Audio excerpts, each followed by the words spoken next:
வணக்கம் மக்களே. இந்த வீடியோல ஆர்ஜே ஆனந்தியோட டபுள் ஸ்டாண்ட். ஆர்ஜே ஆனந்தி என்ன பண்றாங்க அப்படின்னு சீரியஸாவே எனக்கு புரியவே இல்லை எது ஸ்ட்ராட்டஜியா எதுவும் பண்ணிட்டு இருக்காங்களா அப்படிங்கிறது புரியல. பட் ஆர்ஜே ஆனந்தி ஒரே ஒரு விஷயத்த மக்கள்கிட்ட திணிக்கிறது மட்டும் நல்லா புரியுது. அதை மட்டும் மக்கள்கிட்ட கொண்டு போய் சேர்த்துருங்கிறது மட்டும் முடிவோட இருக்காங்கிறது புரியுது. ஆர்ஜே ஆனந்தி பேசக்கூடிய விஷயங்களை வேற யாராவது இதே வீட்டுக்குள்ள இருக்கிற ஆண்கள் வேற யாராவது பேசியிருந்தாங்க அப்படின்னா நேரம் பல பேர் கொடி பிடிச்சிட்டு கிளம்பியிருப்பாங்க அப்படிங்கிறதான் உண்மை. ஸோ என்ன எதுங்க அந்த டீட்டெயிலாக பார்க்கறதுக்கு நம்ம சேனல் புதுசாக பார்க்கக்கூடிய யாருக்கு சேனலை சப்ஸ்கிரைப் பண்ணி வீடியோக்கு லைக் கொடுத்தீங்கன்னா எனக்கு ஒரு பெரிய மோட்டிவேட்டா இருக்கும். ஸோ மறக்காம லைக் பண்ணிக்கோங்க. நேற்று நைட் அன்சிதா அண்ட் ஜாக்லின் பயங்கரமான ஒரு இது போச்சு. அந்த டாஸ்க்ல வந்து பாத்தீங்கன்னா ரொம்ப அந்த நேச்சுரல் கால் பிரச்சனைனால அன்சிதா வந்து ரொம்ப கஷ்டப்பட்டாங்க. அந்த டைம்ல ஃபர்ஸ்ட் வந்து பாத்தீங்கன்னா பவித்ரா வர சொல்லி பவித்ராட்ட வந்து ஐடியா கேட்டாங்க, என்ன பண்ணலாம் அப்படிங்கிற மாதிரி ஐடியா கேட்டாங்க.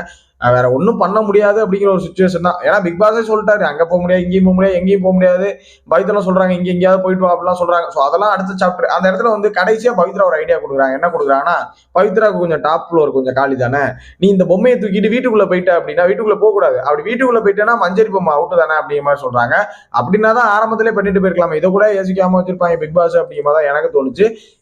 அந்த பொம்மையை எடுத்துட்டு நீ வீட்டுக்குள்ள நேரா போயிரு, பாத்ரூம் போயிரு, அந்த பொம்மை வந்து அவுட் ஆயிரும் அப்படின்னு சொல்லியிருக்காங்க. சரியா?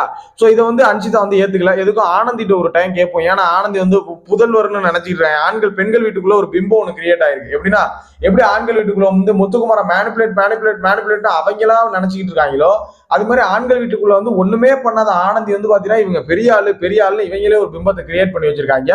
அந்த ஒரு பிம்பத்தினால ஆனந்தியை கூப்பிட்டுட்டு வா என்னன்னு கேட்போம்னோடனே ஆனந்தி வந்து ஒரு கொண்டையை போட்டுட்டு வில்லு படத்துல வர வடிவேலு மாதிரி டிங்கிடி நடந்து வந்து இது மாதிரி என்ன சொல்றாங்க அப்படின்னா, பாரு மச்சான் நீ போய் வேஸ்ட் எடுத்துருவா, எது நடந்தாலும் பாத்துக்கலாம் அப்படி இப்படின்னு சொல்லிட்டு இந்த பக்கம் ஒரு இதை சொல்லிட்டு போறாங்க. அன்சிதாட்ட சொல்லிட்டு அப்படியே நகர்ந்து போய் ஜாக்லின் போயிட்டு ஜாக்லினுக்கு ஒரு ஜால்ரா என்ன அடிக்கிறாங்கன்னா, இவன் ஏன் இப்படி பண்றானே தெரியலடி, அவரே போய் படுத்து தூங்கிட்டாருடி, இவன் ஏன்டி இப்படி பண்ணிட்டு இருக்கா, தேவையில்லாம பண்றாடி அப்படின்னு சொன்னாலும் தப்பே இல்லை. இதெல்லாம் ஓகே தான், ஏதோ நல்லதுக்கு சொல்றாங்க, அவரே தூங்கிட்டாரு அதெல்லாம் ஓகே.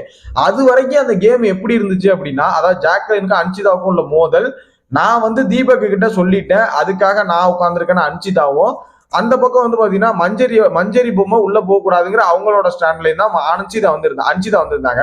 இந்த பக்கம் ஜாக்லின் வந்து பாத்தீங்கன்னா எனக்கு நான் சொன்னங்கிற ஒரே காரணத்துக்காக மஞ்சள் கொண்டு என் பொம்மையை உள்ள வச்சிருக்கா, ஸோ அவளுக்காக நான் உட்கார்ந்துருக்கோங்கிற ஒரு ஃபைனலா வந்து பாத்தீங்கன்னா ஜாக்லின் உட்கார்ந்துருந்தாங்க.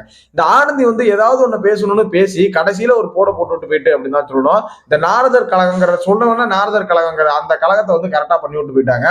என்ன பண்ணாங்க அப்படின்னா, இது இந்த தீபக் பொம்மை மஞ்சரி பொம்மை இதெல்லாம் தாண்டி அன்சி ஓச ஜாக்லின்னு போயிட்டு இருக்கு இந்த பிரச்சனை அப்படிங்கிற மாதிரி ஒரு வார்த்தையை போட்டுட்டு போயிட்டாங்க.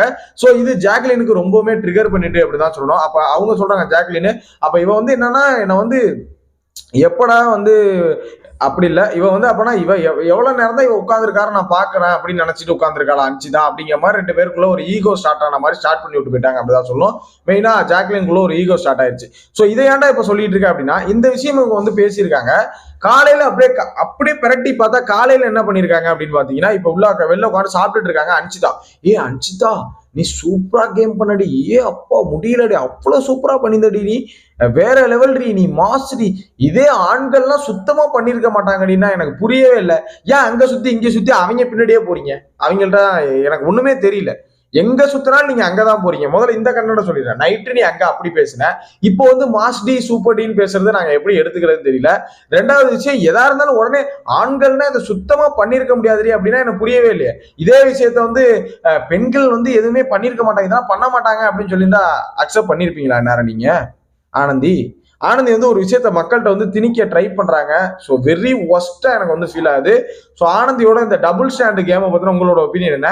எதுக்கு எடுத்தாலும் ஆண்கள்னா இப்படி பெண்கள்னா இப்படி பண்றாங்க, ஆண்கள்னா அப்படி பண்றாங்க பெண்கள்னா இப்படி பண்றாங்கிற இந்த விஷயத்தை பத்தின உங்களோட ஒப்பீனியன் என்ன அப்படின்னு மறக்காம கமெண்ட்ல போட்டு விடுங்க. நெக்ஸ்ட் வீடியோ மீட் பண்றேன். தேங்க்ஸ் ஃபார் வாட்சிங். பை.